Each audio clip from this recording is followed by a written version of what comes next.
কোনো জাস্টিস অথবা রাইট কোনো ওয়ে থাকে না। আমরা আওয়ামী লীগকে এ কারণে প্রতিহত করব, কারণ আওয়ামী লীগ বাংলাদেশে সন্ত্রাসী সংগঠন, কার্যক্রম নিষিদ্ধ সংগঠন। তো সন্ত্রাসী সংগঠন আমার দেশে বসে আমার দেশের স্বাভাবিক রাজনৈতিক প্রক্রিয়াকে ব্যাহত করবে, দেশবিরোধী ষড়যন্ত্র করবে, আর আমরা বসে থাকবো তা তো হয় না। প্রশাসন যদি তাদেরকে গ্রেফতার করে তাহলে আমাদের মাঠে আসা দরকার নাই, কিন্তু প্রশাসন তাদেরকে গ্রেফতার না করলে তারা আমার সামনে আমার রাষ্ট্রের বিরুদ্ধে ষড়যন্ত্র করবে, আমরা বসে থাকবো, সেটা তো হয় না। সেজন্য আমরা আগেই বলেছি, এই পুলিশ যদি গতকাল শহীদ মিনারে আসা এই কুলাঙ্গারদেরকে গ্রেফতার করতো, এই মিডিয়া যদি তাদের বক্তব্য না নিত, তাহলে আমাদেরকে মাঠে আসতে হতো।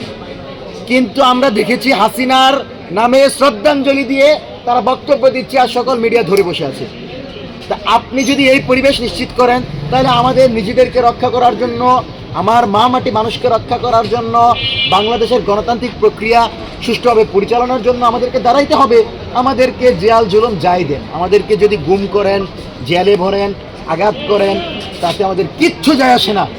আমরা শুধু স্লোগান দিব, আজাদির লক্ষ্যে স্লোগান, দিল্লির গোলামির দিন শেষ, আওয়ামী লীগের দিন শেষ, হাসিনার দিন শেষ, স্বাধীন সার্বভৌম ইনসাফের ইনকিলাবের নয়া বাংলাদেশ।